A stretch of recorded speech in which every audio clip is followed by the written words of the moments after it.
సాక్ష్యం చెప్పాలి కానీ సమయం అయిపోతూ ఉంది. దేవుని వాక్యం అట్లాగే మరి ఇంకోటి తప్పని వెళ్ళాలి. సమయం భావం బట్టి సాక్ష్యం చెప్పాలనుకున్న వాళ్ళు శుక్రవారం దయచేసి సాక్ష్యం చెప్పండి. అందరికీ వచ్చినటువంటి మీ అందరికీ మన ప్రభువు అయిన యేసుక్రీస్తు నామమున హృదయపూర్వక శుభాకాంక్షలు, హృదయపూర్వక వందనాలు తెలియజేసుకుంటున్నాను. అందరూ బాగున్నారా?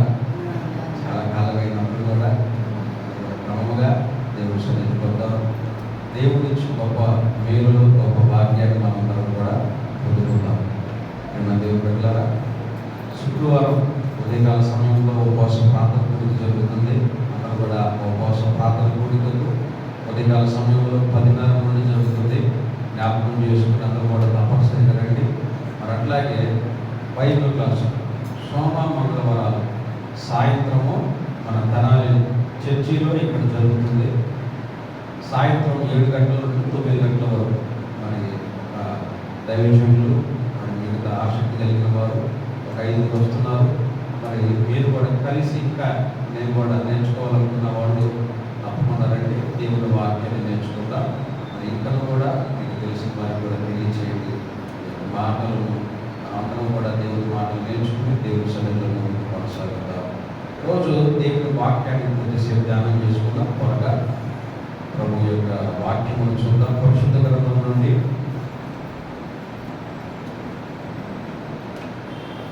గమనించండి. పరిశుద్ధ గ్రంథం నుండి సమూయేలు మొదటి పుస్తకము 18వ అధ్యాయము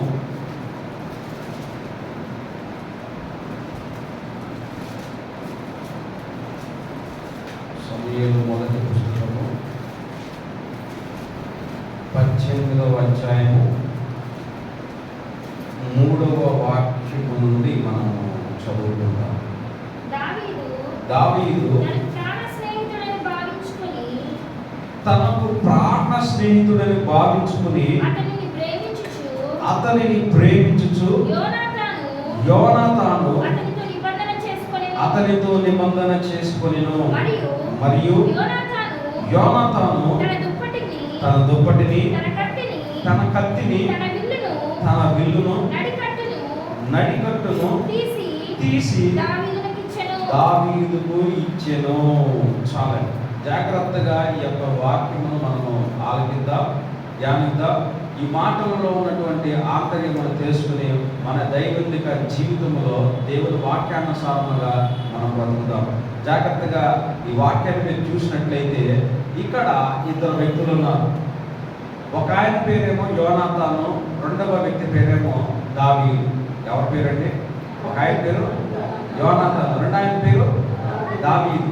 గమనించినట్లయితే వీరిద్దరూ కూడా సొంత అన్నదమ్ములేమో కాదు. వారిరువురు కూడా ఎలాంటి స్నేహబంధము కూడా మునుపెన్నడూ కూడా వారిద్దరి మధ్య కూడా లేదు. కారణం ఏంటంటే దావీదు ఒక గొర్రెల కాపరి. దావీదు గొర్రెలు మేపుకుంటూ కూడా తిరిగేటువంటి ఒక వ్యక్తి. యోనాతాను ఇశ్రాయేలు ప్రజలకు మొట్టమొదటి రాజుగా ఉన్నటువంటి సౌలు యొక్క కుమారుడు.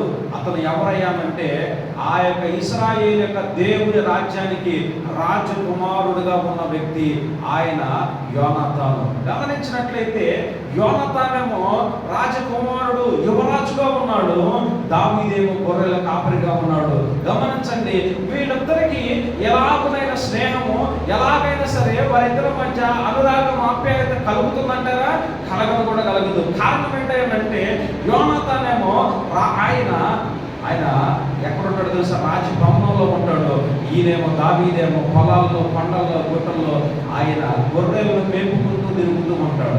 ఇరువురికి మధ్య కూడా చాలా వ్యత్యాసాలు ఉన్నాయి. అసలు ఇరువురికి సంబంధమే లేదు. కానీ ఒక పరిస్థితి, ఒక సంఘటన యోనాతానుని, దావీదుని ఇద్దరిని కూడా దగ్గరికి చేర్చింది. ఏంటి అని అంటే ఇశ్రాయేలును ఒకానొక సమయంలో ఫిలిష్తీయుడైనటువంటి గొలియాతు ఆయన వచ్చి ఆయనతో యుద్ధము తలపడమని, యుద్ధము చేయమని ఇశ్రాయేలును వచ్చి కూతురు తిడుతూ, వారిని అపహసిస్తూ, వారందరినీ కూడా తిడుతూ వెళుతూ ఉంటే అతని యొక్క ఆకారమును చూసి వారందరూ కూడా భయపడుతూ, వారిని చూసి దిగ్భ్రాంతి చెందుతూ కూడా, నాయనో ఇదిగో మేమందరము కూడా ఈ యొక్క గొల్యాతును చూసి మేము ఎంతగానో భయపడుతున్నామని అతనితో యుద్ధం చేయలేనటువంటి పరిస్థితులు అందరూ కూడా గడగడలాడుతున్న సమయంలో దావీదు ముందుకు వచ్చి ఈ యొక్క సున్నత లేనటువంటి ఫిలిష్తీయుడు ఎంత జీవం కలిగిన దేవునికి వ్యతిరేకంగా మాట్లాడతాడా, దేవుడి ప్రజలకు వ్యతిరేకంగా మాట్లాడతాడా అని దావీదు వెళ్ళి ఆయన గొల్యాతును చంపాడు. ఎప్పుడైతే గొల్యాతును చంపాడో అప్పుడు ఎవరైతను అని సౌలు ఎంక్వైరీ చేస్తాడు. ఆ యొక్క సమయంలో సౌలు సేనాధిపతి అయినటువంటి అబ్నేరు వచ్చి అడుగుతాడు. అబ్నేరు వచ్చి, నాయనా నువ్వు ఎవరివి, ఎక్కడి నుండి వచ్చావని అంటే అప్పుడు దావీదు చెప్తాడు, అయ్యా నీ దాసుడైనటువంటి యెషయా యొక్క కుమారుని నేను అనగానే వెంటనే సరే నువ్వు కూడా మాతో ఉండు, నువ్వు ఇశ్రాయేలును దూషించినటువంటి ఆ గొప్ప సైనికుడిని, ఆ గొప్ప శత్రువు నువ్వు కూడా చంపావు కాబట్టి రా అని చెప్పి అతనిని కూడా సౌలు సైన్యంలోనికి, సౌలు యొక్క కోట భవనంలోనికి అనుమతించారు. ఎప్పుడైతే అనుమతించారో అక్కడికి వచ్చిన తర్వాత గమనించండి, ఇద్దరు కూడా యవన ప్రాయంలో ఉన్న వ్యక్తులే. ఎవరు? యోనాతాను, దావీదు సమవయస్కులుగా ఉన్నటువంటి వ్యక్తులే. అందుకనే వారి ఇరువురు కూడా వెంటనే ఏ కల్మషము లేనటువంటిదిగా, ఏ యొక్క దురభిప్రాయం లేనటువంటిదిగా ఆయనిద్దరు కూడా స్నేహము కుదిరింది. ఆ స్నేహము ఎంతవరకు వెళ్ళిందో తెలుసా? ఒకానొక సమయంలో గమనించినట్లయితే అది వాళ్ళిద్దరిని ప్రాణ స్నేహితులుగా మార్చింది. బైబిల్ గ్రంథంలో గమనించినట్లయితే ప్రియమైన దేవుని బిడ్డలారా, ఇదిగో స్నేహితులు ఎవరైనా ఉన్నారు, గొప్ప స్నేహితులు ఎవరైనా ఉన్నారు అంటే వారిలో ముందు వరుసలో ఉండే వ్యక్తులు ఎవరో తెలుసా? యోనాతాను, దావీదు మాత్రమే. ఎందుకో తెలుసా? యోనాతాను, దావీదు ఇద్దరు ప్రాణ స్నేహితులుగా ఉన్నారో తెలుసా? కారణం ఏంటంటే దావీదు యోనాతానుని ప్రాణ స్నేహితుడిగా అనుకోలేదు, కానీ యోనాతాన్ని దావీదుని ప్రాణ స్నేహితుడిగా, తనకు స్నేహితుడిగా భావించాడు. అది గొప్ప విషయం. దేవునికి స్తోత్రం చేద్దాం. హల్లెలూయా. గమనించండి, ఇక్కడ మీరు చూసినట్లయితే ఇద్దరు వ్యక్తులు రెండు వ్యత్యాసాలు కనబడుతున్నాయి. దావీదేమో పేద కుటుంబంలో నుండి వచ్చినవాడు, యోనాతాన్ ఏమో ఆయన సంపన్న కుటుంబంలో, అధికారం కలిగిన కుటుంబంలో, రాజు కుటుంబంలో నుండి వచ్చినవాడు యోనాతాను. ఇప్పుడు గమనించండి, ఎక్కడుంటే చేవలన్నీ కూడా బెల్ల ఉన్న చోట. బంధువులందరూ ఎక్కడ ఉంటారు? డబ్బులు ఉన్న వాళ్ళ దగ్గరే. స్నేహాలన్నీ ఎక్కడుంటాయి? డబ్బులు ఉన్న వాళ్ళ దగ్గర, అధికారాలు ఉన్న వాళ్ళ దగ్గర, వారి దగ్గర స్నేహాలు ఉంటాయి. గమనించారా ప్రియమైన దేవుని బిడ్డలారా? అయితే మీరు చూసినట్లయితే ఇక్కడ శ్రేష్టమైనటువంటి రెండు సంఘటనలో మీరు గమనించండి. ఇప్పుడు దావీదు వెళ్ళి, అతను పేదవాడు కదా, యోనాతానుతో వెళ్ళి ఏమన్నా యోనాతాను గారు నేను మీకు స్నేహితుడిగా ఉంటాను అని అనలా. కానీ ఎంత గొప్ప హోదాలో ఉన్నప్పటికీ, రాజకుమారుడిగా ఉన్నప్పటికీ, రాజభవనంలో నివసిస్తున్నప్పటికీ కూడా యోనాతాను తానే దావీదుని స్నేహితుడిగా, ప్రాణ స్నేహితుడిగా భావించాడు. దేవునికి స్తోత్రం చేద్దాం. హల్లెలూయా. అది గొప్ప విషయం. వారి స్నేహంలో ఉన్నటువంటి గొప్ప మాధుర్యం ఏంటంటే యోనాతానే దావీదు దగ్గరికి వస్తాడు. అది గొప్ప విషయం. యోనాతానే దావీదుకు స్నేహం చేస్తాడు. అది గొప్ప విషయం. అప్పుడప్పుడు మనం కూడా చదువుకుంటాం. ఏంటయ్యానంటే మన చరిత్ర పుస్తకాల్లో, సాంఘిక శాస్త్రంలో కొన్ని పాఠాలు ఉంటాయి. ఆ పాఠాలలో అక్బరు మారువేషం వేసుకుని ప్రజలలోకి వెళ్ళి పరిపాలన ఎట్లా ఉందో కనుక్కొని వచ్చేవాడు. ప్రజలతో స్నేహం చేసుకుని ఏంటి రాజు గురించి ఏమనుకుంటున్నారో తెలుసుకుని వచ్చేవాడు. అలాంటి పరిస్థితులలో మనం కూడా చూసినట్లయితే ఈ యోనాతాను తనకు తానే, ఆయన మాత్రమే దావీదు దగ్గరకు వెళ్ళి దావీదుతో కూడా స్నేహం చేయడం అది చాలా గొప్ప విషయం. అందుకని ఇక్కడ రాయబడిన మాట, దావీదు తనకు ప్రాణ స్నేహితుడిగా భావించుకుని అతనిని ప్రేమించుచు. ఎవరు ప్రేమించారంట దావీదుని? యోనాతాను దావీదుని ప్రేమించాడంట, తనకు ప్రాణ స్నేహితుడిగా భావించాడంట. గమనించారా? గమనించినట్లయితే మీరు గమనించండి ప్రియమైన దేవుని బిడ్డలారా, ప్రాణ స్నేహితుడిగా భావించాడు. ఎవరో? యోనాతానే దావీదు. అది గొప్ప విషయం. ఏం చేశాడో తెలుసా? ప్రాణ స్నేహితుడిగా భావించుకుని భావించుకుని దావీదుకి యోనాతాను 4 వస్తువులను ఆయన బహుకరించినట్లుగా 4 వస్తువులను ఇచ్చినట్లుగా మనం చూడగలుగుతున్నాం. ఏంట 4 వస్తువులు ఏనంటే ఇక్కడ మనం చూసినట్లయితే 18వ అధ్యాయము 1 సమూయేలు గ్రంథము 4వ వాక్యములో ఉన్నది. అక్కడ చూడండి. మరియు యోనాతాను మొట్టమొదటిగా తన దుప్పటిని, రెండవదిగా తన కత్తిని, మూడవదిగా తన విల్లును, నాలుగవదిగా నడికట్టును తీసి దావీదుకు ఇచ్చెను. ఏమిచ్చాడంటే మొట్టమొదటిగా తన దుప్పటిని ఆయన ఇచ్చాడంట, రెండవదిగా తన కత్తినిచ్చాడంట, మూడవదిగా తన విల్లునిచ్చాడు, నాలుగవదిగా నడికట్టును. ఈ 4 వస్తువులు యోనాతాను దావీదును ప్రేమించి తనకు ప్రాణ స్నేహితుడిగా భావించుకుని ఈ 4 వస్తువులు కూడా యోనాతాను దావీదుకు బహుకరించాడంట. ఏంటి అసలు ఆ 4 వస్తువుల్లో ఉన్న ఆంతర్యం? ఆ 4 వస్తువుల్లో ఉన్నటువంటి ఆత్మీయ అర్థాలు ఏంటో ఈ పూట మనం ధ్యానం చేద్దాం. చూడండి, మొట్టమొదటగా గమనించినట్లయితే ప్రియమైన దేవుని బిడ్డలారా, యోనాతాను దావీదుకి ఇచ్చిన మొట్టమొదటి వస్తువు దుప్పటి. చెప్పండి, ఏంటండి దుప్పటి? ఏంటి దుప్పటి? దుప్పటిని గురించి బైబిల్లో చాలా ఉన్నాయి, చాలా సందర్భాల్లో చాలా విషయాలు ఉన్నాయి. అయితే కొన్ని ప్రాముఖ్యమైన విషయాలు నేను త్వరగా చెప్పి నేను ముందుకు వెళ్ళాలని కోరుకుంటున్నాను. పరిశుద్ధాత్మ దేవుడు సహాయం చేయునుగాక. గమనించండి, మొట్టమొదటిసారిగా ప్రవక్త అయినటువంటి ఏలియా ఆయన నడుచుకుంటూ వెళుతున్నటువంటి సందర్భంలో ఒకానొక సమయంలో 12 అరకల చేత ఆయన పొలము దున్నుతున్నాడు ఎలీషా. ఆయన ఏం చేశాడో తెలుసా? వెళుతూ ఉండగానే ఎలీషా మీద ఏం చేశాడంటే తన దుప్పటిని వేశాడు. దేవునికి స్తోత్రం చేద్దాం. ఏం చేశాడంటే తన దుప్పటిని వేశాడు.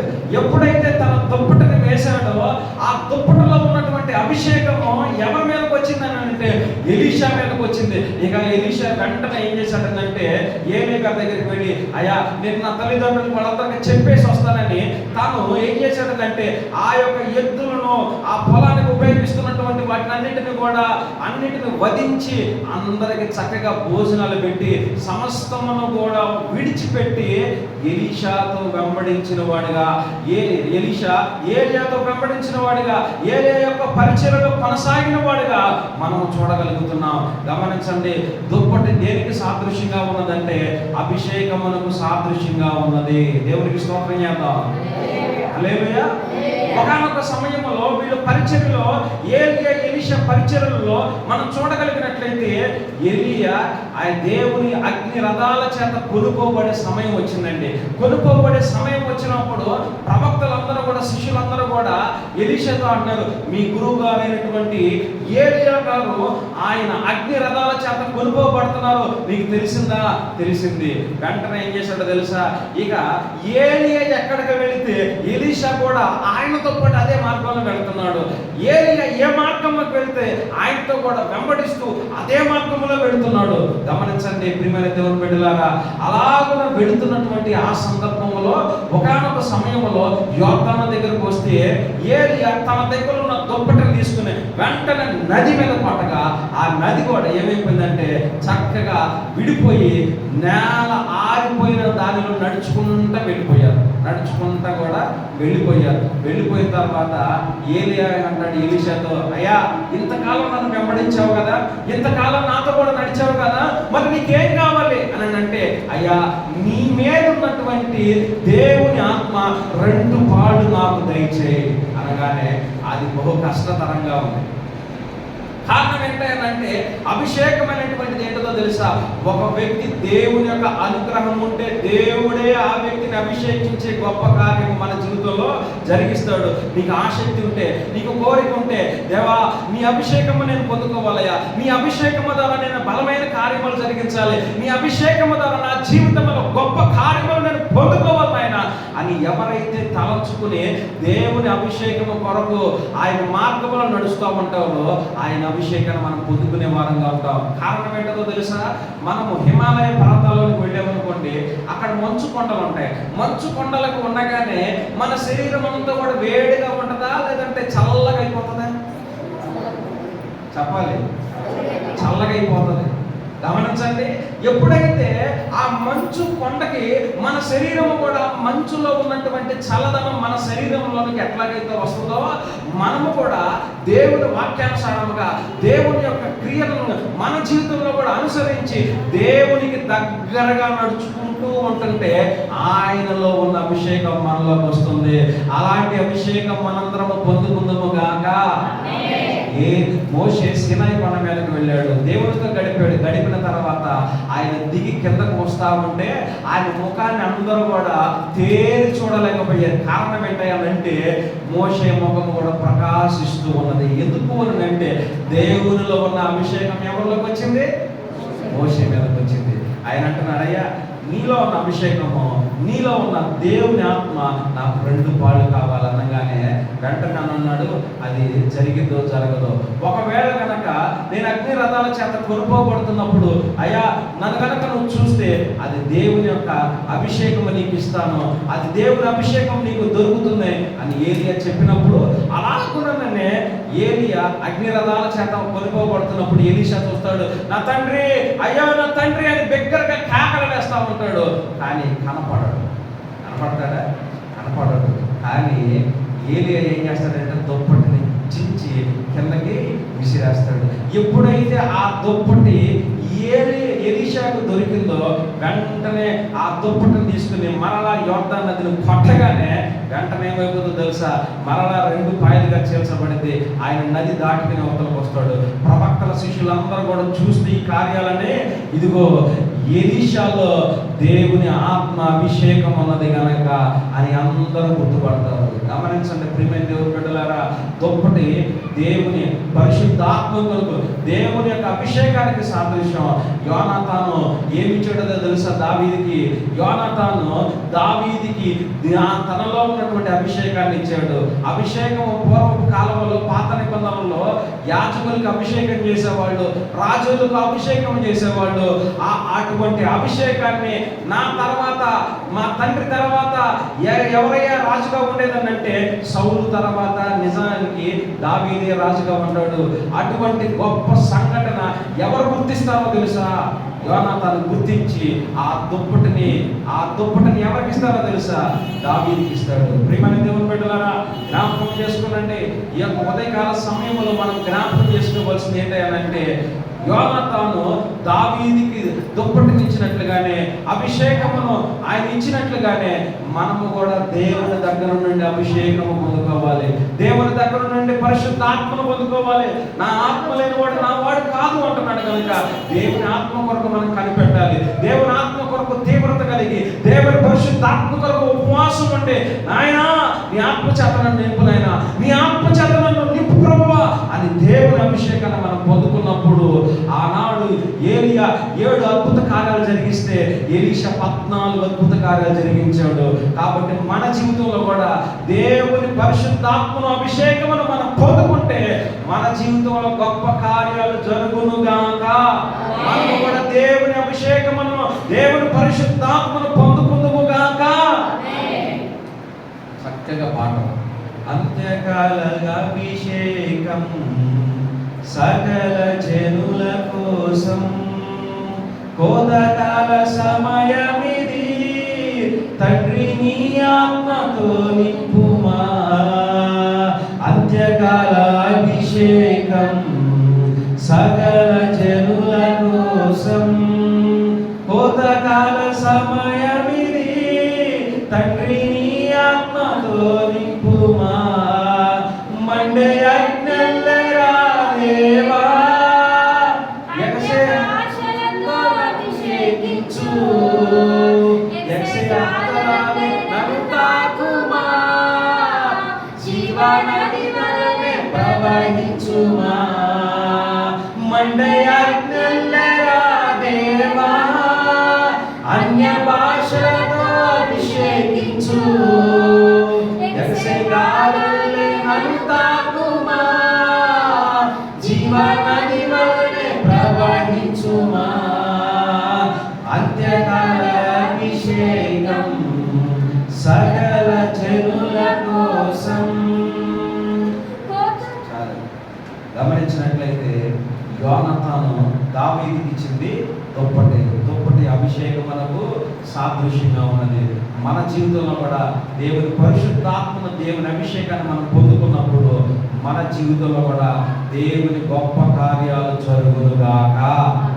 అలాగను మనము పొందుకుందుముగాక.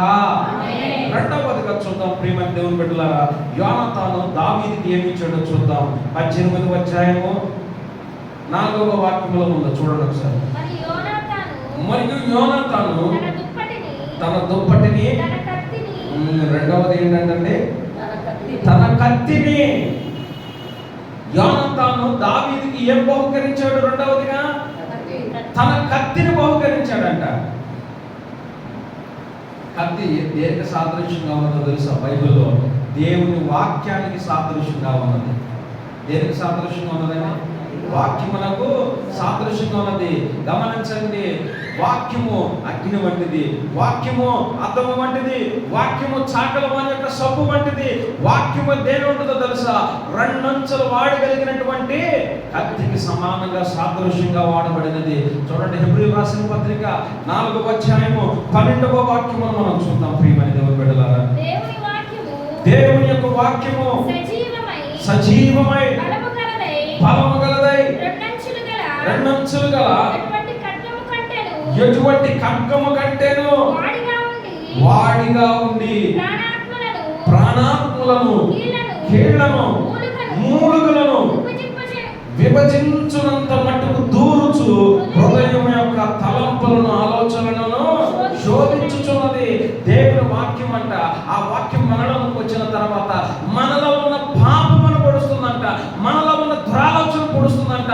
నీ వాక్యము నా పాదములకు దీపము, నా త్రోవకు వెలుగై ఉన్నది. ఒక వ్యక్తిని సరిగ్గా నడిపించేది దేవుని వాక్యం, ఒక వ్యక్తిని సరి చేసేది దేవుని వాక్యం, ఒక వ్యక్తిని తనలో ఉన్న పాపమును ఖండించేది దేవుని వాక్యం. ఆ వాక్యం అంత సాదృశ్యంగా ఉన్న కత్తిని యోనాతాను ఎవరికి ఇచ్చాడంటే దావీదుకు బహుకరించాడంట. గమనించండి, వాక్యాన్ని చదువుతున్నామా? వాక్యాన్ని రోజు కూడా మనం ధ్యానించగలుగుతున్నామా? దేవుని వాక్యాన్ని ఎంతమంది చదివి ఎన్ని రోజులు అవుతుందో గమనించండి. చాలా మంది కూడా దేవుని వాక్యాన్ని చదవకుండా అలాగుననే కొన్ని సంవత్సరాలు అయిపోతా ఉంది. నేనైతే గమనించండి, సంవత్సరానికి మనం బట్టలు కొనుక్కుంటున్నాం కానీ బైబిల్ మాత్రం చదవటల్లా. సంవత్సరానికి బట్టలు కొనుక్కుంటాం కానీ బైబిల్ చదివి వేరే వాళ్ళకి ఇవ్వాలి. గమనించండి, నేను సంవత్సరానికి ఒక బైబిల్ మార్చుకుంటాను, చదువుతా వేరే వాళ్ళకి ఇచ్చేస్తాయి. కారణం ఏంటో తెలుసా? దేవుని వాక్యాన్ని చదివే వారంగా ఉండాలి, వాక్యాన్ని ఇతరులకు ఇచ్చే వారంగా మనం ఉండాలి. లేని వారికి ఇవ్వాలి. 2000 పెట్టి 3000 పెట్టి మంచి బట్టలు కొనుక్కుంటాం కదా, ఎందుకని 1000 రూపాయలు పెట్టి దేవుని బైబిల్ గ్రంథం చదవలేకపోతున్నాం, కొనుక్కోలేకపోతున్నాం? దేవుని వాక్యాన్ని మనము కొనుక్కోవాలది విలువైనది. అది అపరంజి కంటే, వెండి కంటే, బంగారము కంటే ఎంతో మేలైనటువంటిది దేవుని యొక్క వాక్యము. దేవునికి స్తోత్రం చేద్దాం. హల్లెలూయా. ఒకసారి అంటే ఒక పాస్టర్ గారిని, ఒక అమ్మగారంట చక్కగా ఇంటికి పిలిచారంట. ఇంటికి పిలిచిన తర్వాత పాస్టర్ గారిని, ఆ పాస్టర్ గారు వచ్చారు కదా అని చెప్పి అయ్యో అని చెప్పి చక్కగా వెండి గిన్నెలో చక్కగా కూడా ఏం చేశారంటే పాయసం పోసి స్పూన్ వేసి ఇచ్చిందంట అమ్మగారు. ఈగానే చక్కగా ఆయన గారు తిన్నారంట. తినిన తర్వాత ప్రార్థన చేశాడంట. పాస్టర్ గారు వెళ్ళిపోయాడంట. వెళ్ళిపోయిన తర్వాత గమనించండి, ఆ విలువైనటువంటి వెండి స్పూన్ కనపడట్లేదా? ఏం కనపడట్లేదు? వెండి స్పూన్ కనపడట్లేదంట. ఇప్పుడు తల్లిగారికి ఒకటే పీకులాటం ఉంది. ఎవరు వచ్చారు నా ఇంటికి? పాస్టర్ గారే వచ్చారు. పాస్టర్ గారు వచ్చిన దగ్గర నుంచి ఏం కనపడట్లేదు? స్పూన్ కనపడటంలా. అయ్యో స్పూన్ కనపడటం లేదని చెప్పి ఇది అవుతామే. అదే స్టీల్ స్పూన్ అంటే పోయినట్టు పాప అడిగేదే కాదు, అదే వెండి స్పూన్ అయ్యా. వెండి స్పూన్ అయ్యేసరికి ఏం చేయాలో అర్థం కాకుండా ఉంది. మనసులో పాస్టర్ గారికి వస్తుంది, అడగాలనుకుంటుంది, అడగలేకపోతుంది. అట్టగా వస్తుంది కానీ ఏం మాట్లాడలేకపోతుంది. పాపం పట్టలేక ఒకసారి అంది, అయ్యా నువ్వు వచ్చిన దగ్గర నుంచి మా ఇంట్లో వెండి స్పూన్ కనపడట్లేదా? అడిగేసింది, కడుపులో దాచుకోలేక పాపం తల్లిగారు. అడిగిన తర్వాత నేను మీ ఇంటికి వచ్చి ప్రార్థన చేస్తానమ్మా అన్నాడంట ఆయన. సరేనయ్యా రాయ చెప్పింది అన్నదంట. మనసులో అనుకుందంట, ఈ ఒకసారి వచ్చాడు ఓడిపోయింది, రెండోసారి వచ్చాడు ఓడిపోయింది. అనుకున్న తర్వాత సరే పాస్టర్ గారు వెళ్ళాడంట. వెళ్ళిన తర్వాత ప్రార్థన చేసిన తర్వాత ఆయన అన్నాడంట, అమ్మా ఏదమ్మా ఒకసారి నీ బైబిల్ ఇవ్వమన్నాడంట. ఆ బైబిల్ ఇవ్వగానే ఆ బైబిల్లోనే చక్కగా వెండి స్పూన్ కడిగి నీట్గా పాస్టర్ గారు అంటే వెళ్ళేటప్పుడు ఆ బైబిల్ పెట్టాడంట. ఎక్కడ పెట్టాడంట? బైబిల్ పెట్టాడంట. అంటే గమనించండి, ఆమె రోజు కూడా ప్రార్థన, పాస్టర్ గారు ప్రార్థన అనుకుంటుందా కానీ బైబిల్ చూస్తుందా కానీ ఏం చేయటంలామా? చదవటల్లా, బైబిల్ చదవటల్లా. కారణం ఏంటంటే ఆమె రెండో రోజు కనుక మూడో రోజు బైబిల్ తెలిసి చూసినట్టయితే ఏం కనపడేది? ఆమె స్కూల్ కనపడేది. చాలా మంది చక్కగా బైబిల్ని శుభ్రంగా దుర్గి ఆదివారం పూట చక్కలో పెట్టుకుని చక్కగా హృదయాన్ని పెట్టుకుని చక్కగా వస్తామంటాం. మళ్ళీ ఎక్కడ పాడైపోయింది అన్నట్టు తీసి దప్పరంగా మళ్ళా షెల్ఫ్లోనే పెడతాం. గమనించండి, దేవుని వాక్యాన్ని మనం చదవాలి. దేవుని వాక్యాన్ని మనం చదివినప్పుడు ఆ వాక్యం అంట మన ప్రాణాత్మ శరీరములకు దూరి మనలో ఉన్నటువంటి ప్రతి ఒక్క హృదయంలో ఉన్న పాపమును పొడిచి మనల్ని పరిశుద్ధపరిచిద్దంట. దేవుని వాక్యం మనతో మాట్లాడుతుంది. దేవుని యొక్క వాక్యము మనల్ని ఆదరించే వాక్యము. ఏ వ్యక్తి మనల్ని ఆదరించలేడు కానీ ఆదరించే గొప్ప వాక్యము దేవుడు. ఆయన వాక్యమై ఉన్నాడు. ఆ వాక్యమై ఉన్న యేసయ్య మనతో నిరంతరము రోజు మాట్లాడతాడు. నువ్వు ఆయన చదవడం ప్రారంభిస్తే ఆయనే నీతో మాట్లాడతాడు. ఒకసారి ఏం జరిగిందో తెలుసా? ఈ అపోస్తుడైనటువంటి పేతురు చక్కగా లేచి నిలబడ్డాడు. 120 మంది దేవుని పరిశుద్ధాత్మను మేడగల మీద పొందుకున్న తర్వాత ఆయన లేచి, ఇదిగో ఓ ఇశ్రాయేలులారా, ఓ యూదులారా, ఆయన మాట్లాడుతూ చెప్తున్నాడు, మీరు సిలువ వేసి చంపినటువంటి ఆ క్రీస్తు ఎవరో కాదు, ఆయన యేసు, ఆయన దేవుని కుమారుడు అని చెప్పిన తర్వాత వారి హృదయం అంట నొచ్చుకుని ఉన్నదంట. ఫుట్నోట్లో ఉంది పొడవబడి. ఏముందంట? పొడవబడి. దాని అర్థం ఏంటో తెలుసా? వాళ్ళు దేవుని వాక్యము పేతురు గారు చెప్పినప్పుడు వాళ్ళ హృదయము పొడవబడిందంట, గుచ్చుకుందంట, నొచ్చుకుందంట. కారణం ఏంటంటే వాక్యము వారిని నొప్పింపజేసింది. వారు చేసిన తప్పుని, ఆ తప్పును బట్టి వారు బాధపడుతున్నారు. బాధపడిన తర్వాత అడుగుతున్నారు, అయ్యా నిజమే, మేము చేసిన పొరపాటే, మేము దేవుని కుమారుడని క్రీస్తును మేము సిలువ వేశాం, పశ్చాత్తాపంగా మేమేం చేయమంటామో చెప్పినాయన అనంటే, మీరు వారు మనసు రక్షణ పొందండి అని చెప్తాడు ఆయన అపోస్తుడైనటువంటి పేతురు. అపోస్తుల కార్యగ్రంథం 2వ అధ్యాయము చూడండి, మాటలు ఉంటాయి. 2వ అధ్యాయము 37వ వాక్యము చూడండి ఒకసారి. వారి మాట విని సహోదరులారా మేమేమి చేతుమని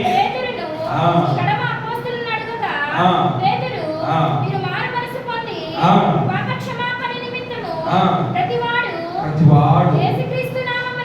యేసుక్రీస్తు నామమున బాప్తిస్మము పొందుడి. చాలండి. మీరేం చేయమంటావయ్యా? మేము చేసినటువంటి తప్పుకి పాపానికి అంటే, మీరు ఎప్పుడైతే వాక్యం మిమ్మల్ని గద్దించిందో, నేను పాపిని మిమ్మల్ని మీ స్థితిని మీకు తెలియజేసిందో, మీ యొక్క పాపపు స్థితిని బట్టి మీరేం చేయాలో తెలుసా? మీరు మీ పాపముల నిమిత్తము పశ్చాత్తాపడి యేసుక్రీస్తు నామములో, తండ్రి కుమార పరిశుద్ధాత్మ నామములో బాప్తిస్మము పొందండి. వాక్యం ఏం చేస్తున్నాయి అంటే మనల్ని బలపరుస్తుంది. వాక్యము మన పాప స్థితిని తెలియజేస్తుంది. వాక్యము ఆ మాటలు మనలో జీవము కలిగిన మాటలు మన జీవితాన్ని మార్చగలుగుతాయి. మన బ్రతుకును మార్చగలుగుతుంది. మన బ్రతుకును సన్మార్గములో, మంచి మార్గములో నడిపించేదిగా ఉంటుంది. అందుకనే యోనాతాను రెండవదిగా దావీదుకి ఏమిచ్చాడండి? ఏమిచ్చాడు? కత్తి ఇచ్చాడు. ఆ కత్తి వలనే మనము కూడా జ్ఞాపకం చేసుకోవాలి. ఆ కత్తి ఏంటో కాదు, 2 అంచెల వాడి కలిగినటువంటి దేవుని వాక్యము. ఆ వాక్యము మనము కూడా నేర్చుకుని, మనము కూడా నాయనా నేను ఇతరులతో ఏం మాట్లాడాలో, ఏం చెప్పాలో నాకు తెలియదు అన్నప్పుడు దేవుడే ఆ సమయంలో మనకు అనుగ్రహిస్తాడు. ఏం మాట్లాడాలో తెలియజేసి ఇతరులను మన క్రీస్తు ప్రభువారి వైపుకి మనం నడిపించగలుగుతాం. కాబట్టి అనుదినము మనము కూడా దేవుని వాక్యమును చదువుకుని, దేవుని వాక్యమును పఠిస్తూ, ఆ వాక్యము ద్వారా మన జీవితాలు సరి చేసుకుని ముందుకు కొనసాగుదుముగాక. ఆమేన్. మూడవదిగా యోనాతాను దావీదుకి ఏమిచ్చాడో చూడండి ఒకసారి. ఏమిచ్చాడండి? విల్లు ఇచ్చాడు. అంటే ఏంటో తెలుసా? విల్లు అనగా బాణం. చక్కగా ఇట్లా వేస్తారు కదా, బాణం ఇచ్చాడు. ఏంటి ఆ బాణం అని అంటే, గమనించినట్లయితే ఎలీషా అనే ప్రవక్త ఉన్నాడు. ఆ ప్రవక్త ఆయన చాలా అద్భుత కార్యాలు జరిగించాడు, గొప్ప అద్భుతాలు జరిగించాడు. ఆయన ఒకసారి చివరి దశకు వచ్చేసరికి ఆయన కూడా భయంకరమైనటువంటి వ్యాధి చేత ఆయన కూడా బాధపడుతూ ఉన్నాడు. వ్యాధి చేత బాధపడుతూ ఉన్నప్పుడు ఆయన ఉన్న కాలంలో ఇశ్రాయేలు రాజు ఆయన దగ్గరకు వచ్చాడు. అయ్యా ప్రవక్త, నువ్వు గనక ఉన్నట్లయితే మా గురించి ప్రార్థన చేసేవాడు, నీకు మంచి ఆరోగ్యం ఉన్నట్లయితే మాకు గురించి నువ్వు దేవుడితో మాట్లాడి మాకు కూడా గొప్ప ఉపాయాన్ని, సహకారాన్ని అయ్యా నువ్వు మాకు అందించేవాడివి. నువ్వేమో ఒంట్లో బాగా లేకుండా ఉన్నావంటే ఆయన అంటాడు, ఏంటి అసలు నీకు వచ్చిన సమస్య అంటే, సిరియన్లయ్యా మా మీద దండెత్తి మమ్మల్ని నాశనం చేయాలనుకుంటున్నారు, మరి ఏం చేయమంటావు ఆయన అనగానే ఆయన అంటాడు, రాజా నువ్వు ఏమి కూడా బాధపడద్దు, నీ దగ్గర ఉన్న విల్లు తీసుకో, బాణం అవి ఎక్కుపెట్టి అదిగో నీకున్నటువంటి ఆ కిటికీ కొన్న బాణాలు వేయి అని చెప్పి అంటాడు. చూడండి ఆ మాటలు. రాజులు 2వ గ్రంథము 13వ అధ్యాయము, 2వ రాజులు 13వ అధ్యాయము 14వ వాక్యము. అంతట ఎలీషా మరణకరమైన రోగము చేత పీడితుడై ఉండగా ఇశ్రాయేలు రాజైన యెహోయాషు అతని యొద్దకు వచ్చి అతన్ని చూచి కన్నీరు విడుచుచు, నా తండ్రి ఇశ్రాయేలీయులకి రథమును రౌతులను నీవే అని ఏడ్చును. ఇశ్రాయేలు రాజు వచ్చి ఏడుస్తున్నాడు, అయ్యా నువ్వు బ్రతికున్నప్పుడు ఎన్నో గొప్ప కార్యాలు జరిగించావు, నువ్వు ఉన్నప్పుడు నువ్వు ప్రార్థన చేస్తే శత్రువులు కూడా ఏమైపోయిందో తెలుసా, వారికి ఏమి జరిగేదో, వారికి ఏమవుతుందో కూడా తెలియకుండా అల్లాడిపోయేవాళ్ళయ్యా. ఈరోజు ఇశ్రాయేలు యొక్క దేశం యొక్క గూఢాచార సంస్థ ఏంటండి? మొసాద్. ఈ మొసాద్ ఏం చేస్తుందంటే అసలు శత్రు దేశాలకు భయం కలగజేస్తుంది. అసలు ఏమి జరుగుతుందో తమ దేశంలో వాళ్ళ గూఢాచార సంస్థ కంటే కూడా ఇశ్రాయేల్ యొక్క గూఢాచార సంస్థ మొసాద్కి తెలిసిపోతుంది. అన్నీ కూడా వాళ్ళు భయపడిపోతారు. మొసాద్ అంటే భయం. ఇశ్రాయేల్ దేశం చుట్టుపక్కల ఉన్న దేశాలన్నిటికీ కూడా భయం. ఆయన ఇశ్రాయేల్ యొక్క రక్షణ గూఢ సంస్థకు అందరూ కూడా భయపడిపోతా ఉన్నారు. కారణం ఏంటంటే అసలు ఏం జరిగేది మన దేశంలో మనకంటే ముందు వాళ్ళకి తెలిసిపోయేది. నిజంగా ఆ సిస్టమ్ ఏంటో తెలుసా? ఎలీషా ప్రవక్త యొక్క సిస్టమ్ అది. ఎలీషా ప్రవక్త ఆయన కూడా శత్రువులందరూ కూడా ఏం జరిగేది ఏంటన్నది కూడా ఎటువైపు నుంచి వస్తారు అన్నది ఆయన ప్రార్థన చేసి ఇశ్రాయేలు రాజులకు చెప్తే వాళ్ళు తప్పించుకుని శత్రువులు హతం చేసేసేవాళ్ళు. ఏంట్రా బాబు, ఎవడ్రా మనలో ఎవడైనా దొంగ ఉన్నాడా, మనలో ఎవడైనా వాళ్ళ సైనికుడు జ్వరపడున్నాడా, మన ప్లాన్లన్నీ ముందు వాళ్ళకి ఎట్లా తెలిసిపోతున్నాయి అని శత్రువులు తర్జన పడేవాళ్ళు. కారణం ఏంటంటే అప్పుడు అన్నారయ్యా, ఇశ్రాయేలులో ఒక పాస్టర్ గారు ఉన్నాడు, ఆయన జరిగేది మొత్తం చెప్తాడండి, అసలు కారణం అది చెప్తాడు. నిజంగా ఈ యొక్క ఎలీషా అంత గొప్ప సేవకుడు, అంత గొప్ప ప్రవక్త. ఏమి జరిగేది ముందుగానే తమ దేశపు రాజుకు తెలియజేస్తే పక్కనున్న శత్రువులందరూ కూడా గడగడలాడేవాళ్ళు. ఈ రోజున నాకు ఆ వాక్యం చదువుతున్నప్పుడు ఇశ్రాయేల్ యొక్క గూఢాచార సంస్థ అయినటువంటి మొసాదును చూస్తే నాకు కూడా అదే కనిపిస్తూ ఉంటుంది. ఎలీషా ప్రవక్త ముందుగానే వారిలో ఒక విత్తనం నాటించాడు. నిజంగానే మనలో కూడా జ్ఞాపకం చేసుకోవాలి. ఎలీషా ప్రవక్త ఆయన అంటాడు, ఇశ్రాయేలు రాజు అంటాడు, ఇదిగో సిరియనుల వైపు ఇదిగో కిటికీ కూడా నువ్వు బాణాన్ని ఎక్కుపెట్టి వెయ్యి అని చెప్పాను అంటాడు. చూడండి ఆ మాటలు చూడండి. ఒకవైపున 17వ వాక్యం నుండి తూర్పు వైపున ఉన్న కిటికీని విప్పమని చెప్పగా అతడు విప్పెను. అప్పుడు ఎలీషా బాణము వేయమని చెప్పగా అతడు బాణము వేసెను. అతడు యెహోవా రక్షణ బాణము, సిరియనుల చేతిలో నుండి మిమ్మల్ని రక్షించు బాణము. గమనించండి ప్రియమైన దేవుని బిడ్డలారా, యోనాతాను దావీదుకి ఇచ్చిన 3వ ఏంటిదో తెలుసా? రక్షణ కార్యము. దేవుని యొక్క రక్షణ బాహు అనేటువంటిది ఇచ్చాడు. ఆనాడు ఎలీషా ప్రవక్త అంటున్నాడు ఇశ్రాయేల్ రాజుతో, నువ్వు తూర్పు వైపున కిటికీకి ఎక్కుబట్టి నువ్వు బాణమై. అదేంటో తెలుసా? అది యెహోవా రక్షణ బాణము, శత్రువుల మీద విజయాన్ని ఇచ్చే బాణం అది. ఇప్పుడు ఏంటో తెలుసా, యోనాతాను దావీదుకి ఇచ్చింది. ఆయన ఇచ్చింది ఏంటో తెలుసా, రక్షణ బాణమును యోనాతాను దావీదుకి ఇచ్చాడు. దేవుడు రక్షిస్తాడు, దేవుడు మనల్ని కాపాడతాడు, నువ్వు ఎక్కడికి వెళ్ళినా నీకు విజయాన్ని అనుగ్రహిస్తాడు అన్న సాదృశ్యానికి గుర్తుగా యోనాతాను దావీదుకి విల్లునిచ్చాడు.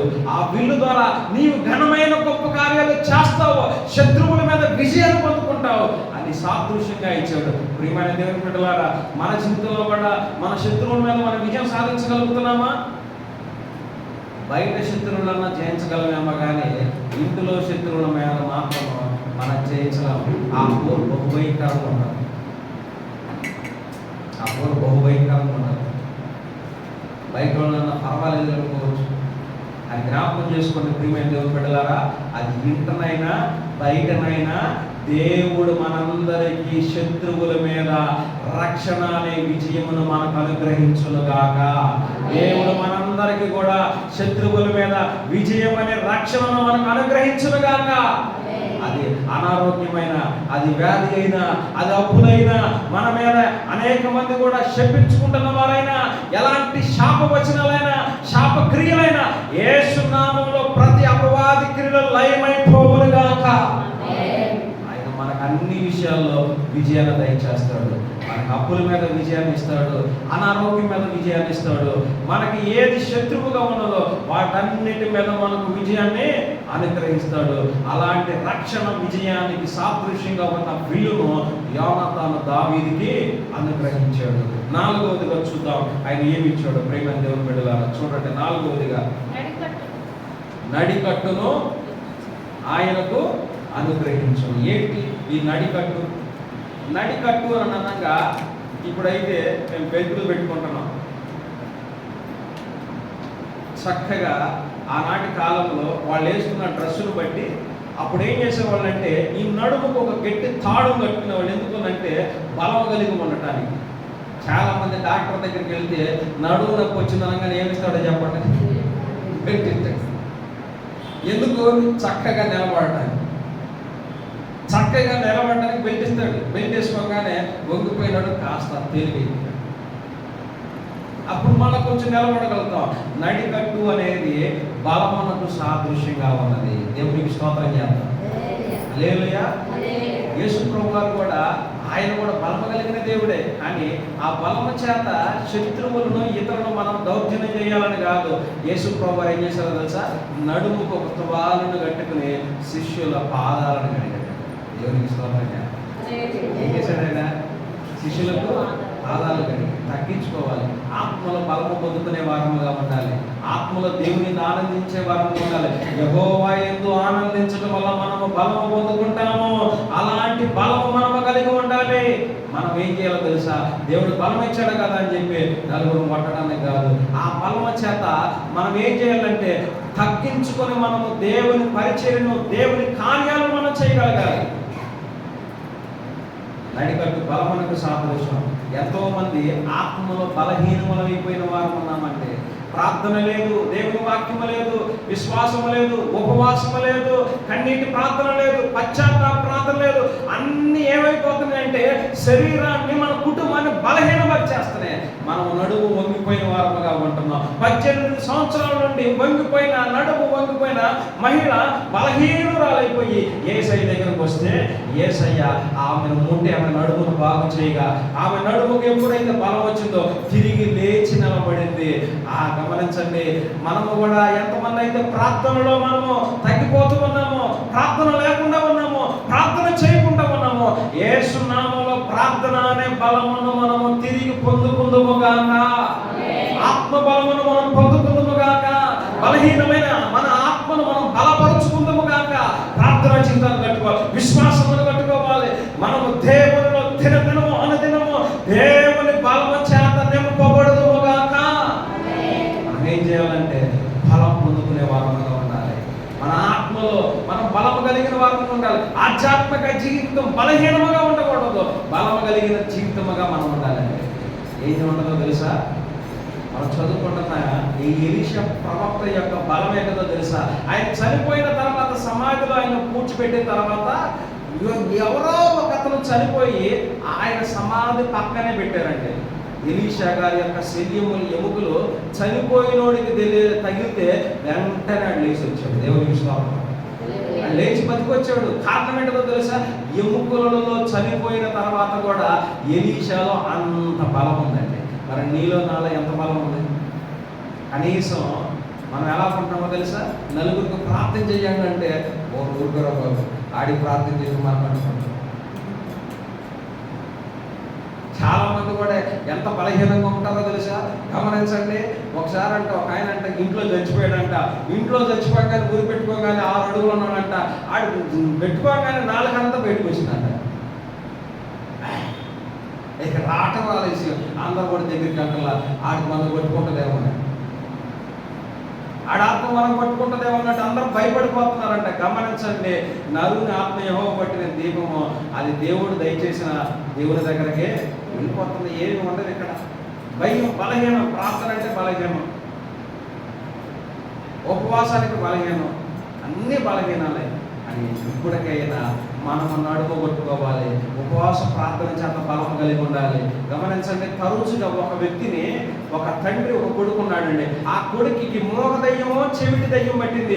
నేలలో అగ్నిలో పడేస్తుంటే వాళ్ళ దగ్గరికి వీళ్ళ దగ్గరికి అందరి దగ్గరికి తీసుకువెళ్ళిన తర్వాత యేసు ప్రభు బాగు చేస్తాడని యేసు ప్రభు దగ్గరికి తీసుకొస్తే యేసు ప్రభు అందుబాటులో లేడు. అందుబాటులో లేకపోతే శిష్యులు ఉన్నారు, అయ్యా మీరైనా ప్రార్థన అంటే యేసులో పో అన్నారు. కానీ అది పోలా. ఆ దయ్యం అతను విడిచి పాకపోయేసరికి యేసు ప్రభు వచ్చారు, ఓయ్ ఇంకా నేను ఎంతకాలం ఉండి మిమ్మల్ని ఇంకా నేను ముందుకు నెట్టలేను అని శిష్యుని అరిచిన తర్వాత యేసు ప్రభు పో అనగానే అతనిలో ఉన్న మోగ చెవిటి దయ్యం విడిచిపోతే ఆ కుమారుడు చక్కగా నిలబడ్డాడు. యేసయ్య దగ్గరికి వెళ్ళి అంటారు, అయ్యా మాకు పోలేదు, నీకు విడిచిపెట్టబడింది ఎందుకయ్యా అంటే యేసు ప్రభు అంటారు, అది ఉపవాస ప్రార్థన వలనే ఆ కార్యము జరుగుతుంది. మనలో ఉన్న బలహీనమైన కార్యాలు పోవాలంటే మనం ఆధ్యాత్మికంగా బలవంతులుగా ఉండాలి. అలాగను ఉండాలంటే ఉపవాస ప్రార్థనలో మనము ఉండాలి. ఎలా ఉండాలి? ఉపవాస ప్రార్థనలో. సమస్యలు పోవటం లేదంటే నన్ను ఎంతగానో కృంగ తీసేస్తానే, ఎంతగానో బలహీనపరిచేస్తానే, నాకు నెమ్మది ఉంటల్లా, శాంతి ఉంటట్లా. ఏంటంటే నిన్ను బలహీనపరుస్తున్న ఆ పరిస్థితులను బట్టి నువ్వు బలము పొందుకోవాలంటే నువ్వు కన్నీటి ప్రార్థన, ఉపవాస ప్రార్థన నువ్వు ఎప్పుడైతే చేయగలుగుతావో అప్పుడు నువ్వు బలవంతురాలుగా మార్చబడతావు. ఆ సమస్యలు నీ దగ్గర నుండి పోతాయి. దేవునికి స్తోత్రం చేయాలి. అసలు కథ ఇదే, విజయ రహస్యం. బలహీనమైపోతున్నాం, మనం బలవంతులుగా ఉండాలి. సామెతల గ్రంథం చివరి అధ్యాయం చివరి మాట చూడండి ఒకసారి. చివరి అధ్యాయం సామెతల గ్రంథం, సామెతలు 31:17 వాక్యం. ఆమె నడికట్టు చేత నడుము బలపరుచుకొని. గమనించారా? వంగిపోయిన నడుముతో ఏ బలమైన పనులు మనం చేయలేము. కానీ మన నడుమును బలపరుచుకుంటే చేతులతో బలమైన పనులు చేయగలుగుతాం. మనము కూడా ఎన్ని విషయాల్లో బలపరచుకోగలిగితే ఉపవాస ప్రార్థన, దేవుని వాక్యం, కన్నీటి ప్రార్థన, పశ్చాత్తాప ప్రార్థన చేయగలిగితే మనం బలపరచుకోగలిగితే మనం చేసే పనులు కూడా శక్తి కలిగిన కార్యాలుగా ఉండునుగాక. అలాగన మనము కలిగి ఉండుముగాక. చూడండి, యోనాతాను దావీదుకి ఏమిచ్చాడు? మొట్టమొదటిగా దుప్పటి. దేనికి సాదృశ్యం ఉన్నది? దేవుని పరిశుద్ధాత్మకు అభిషేకమునకు సాదృశ్యంగా ఉన్నది. రెండవదిగా ఏమిచ్చాడు? కత్తి ఇచ్చాడు. కత్తికి దేనికి సాదృశ్యంగా ఉన్నది? దేవుని వాక్యమునకు సాదృశ్యంగా ఉన్నది. మూడవది విల్లు. విల్లు దేనికి సాదృశ్యంగా ఉన్నది? రక్షణ, శత్రువుల మీద రక్షణకు, విజయ కార్యానికి సాదృశ్యంగా ఉన్నది.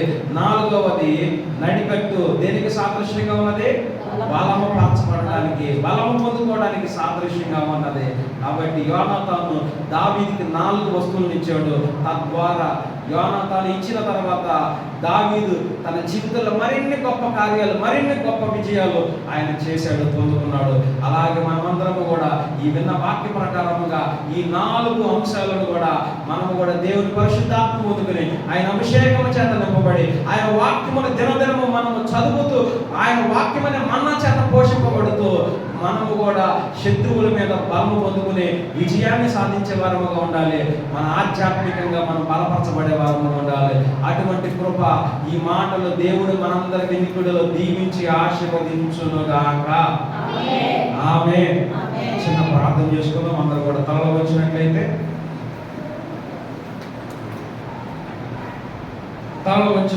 చిన్న ప్రార్థన చేసుకుందాం. అందరము కూడా ప్రార్థన చేద్దాం. ఒకసారి పాస్టర్ గారు చిన్న ప్రార్థన చేస్తాం.